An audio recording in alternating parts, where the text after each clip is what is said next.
behalf of the Communist Party of Great Britain, Marxist-Leninist, I welcome you to this historic event celebrating the 97th anniversary of the Great October Socialist Revolution.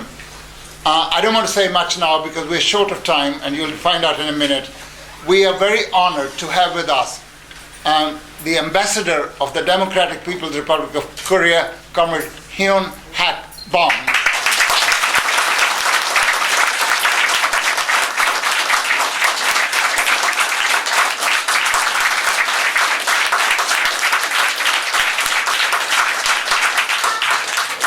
And we're also pleased to have with us a representative from the Cuban Embassy, Comrade Jorge Garcia Luis, and a representative of tiny, heroic Cuba that's holding the red flag high.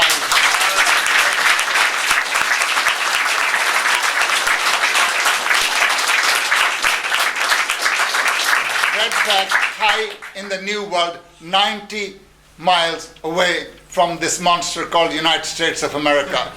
And we're really, really pleased to see you here. I can't speak much now because the ambassador is going to some such exciting party. He's in a hurry to leave. And I said, if it's so good, I'll get somebody else to chair the meeting. I want to come with you. So I want the ambassador to greet you and to give a short message of solidarity on this occasion. Comrade Hyon.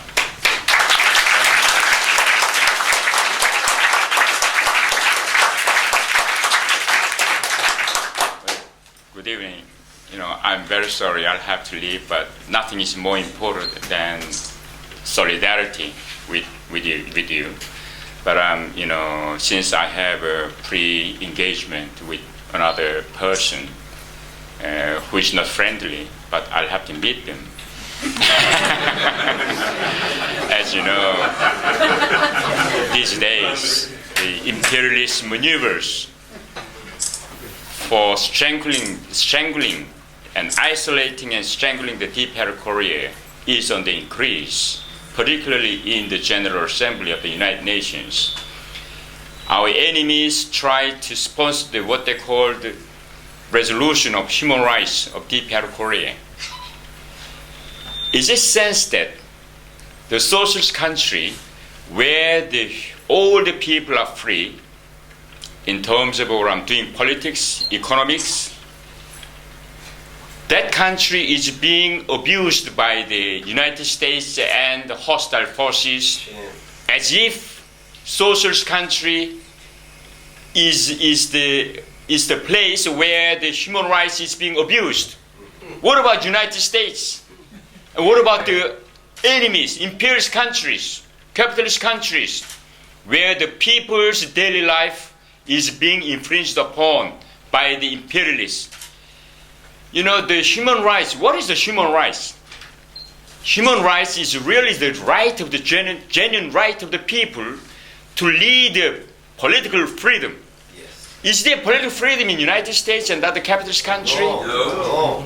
And also economic freedom. Yeah, the people who could enjoy, they have to be provided by working and living conditions. Yes. By the government. Yes. Is it provided by the government in the United States or and other capitalist countries? Never. What about the socialist countries like DPR Korea, like Cuba? All the policies are being oriented toward serving the people.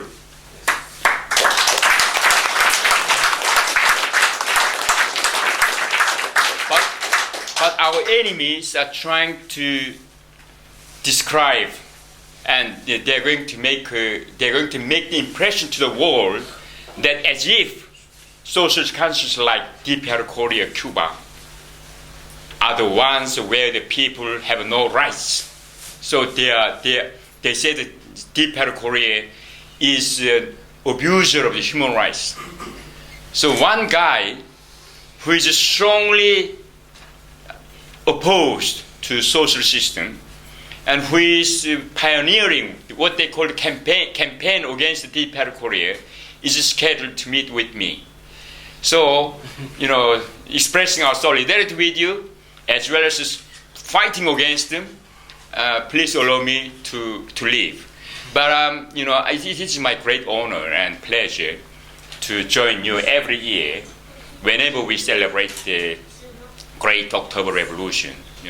Last year we were here, and our good comrade from Cuba was here.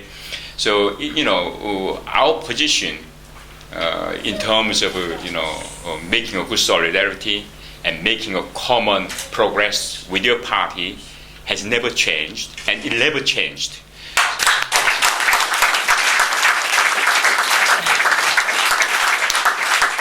So, 2 days ago, our embassy was authorized by the Central Committee of the Workers' Party of Korea to send a message, to the Communist Party of Great Britain, Marxist-Leninist. Let me repeat the message. London, the 6th Congress of the Communist Party of Great Britain, Marxist-Leninist. On the occasion of the 7th Congress of the Communist Party of Great Britain, Marxist-Leninist, the Central Committee of the Workers' Party of Korea would like to send its warm comradely greetings to the Congress and all the CPGB-ML members through the Congress.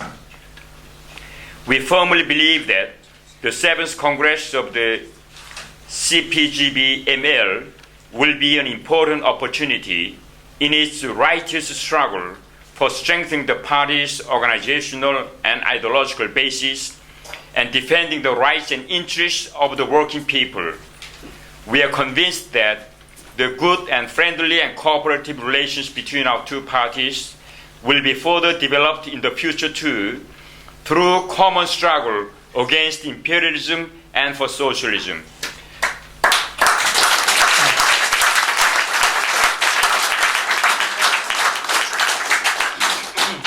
We wish every success in the work of the 7th Congress of the CPGB-ML, the Central Committee of the Workers' Party of Korea, November 8, 2015, Pyongyang.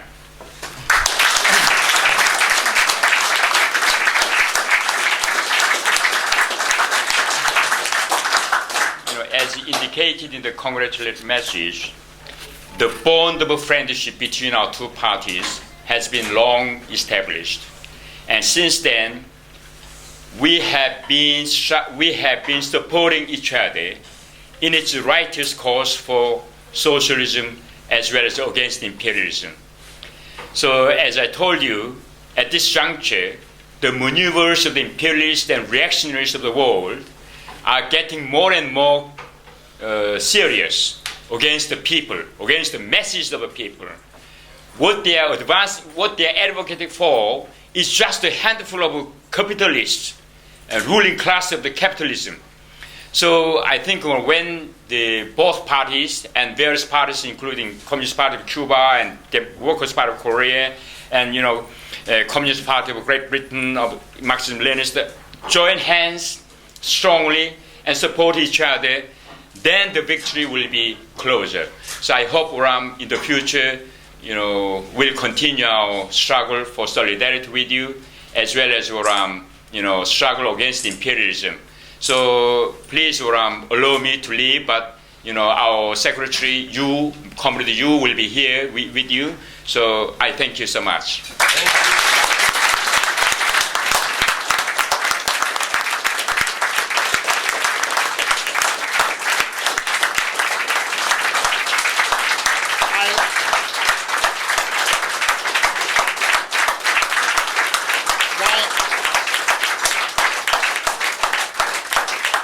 Well, thank you sincerely, comrade, for coming here in spite of your very pressing engagement with what you described, not a friend.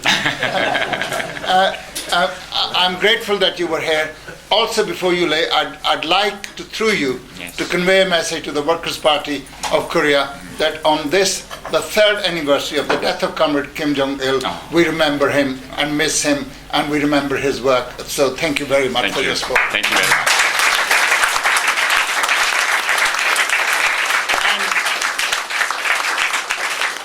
And thank you for leaving Comrade Zhu with us. Thank you. Thank you so much. Thank you. Ella, can you go and see the comrade off to his car?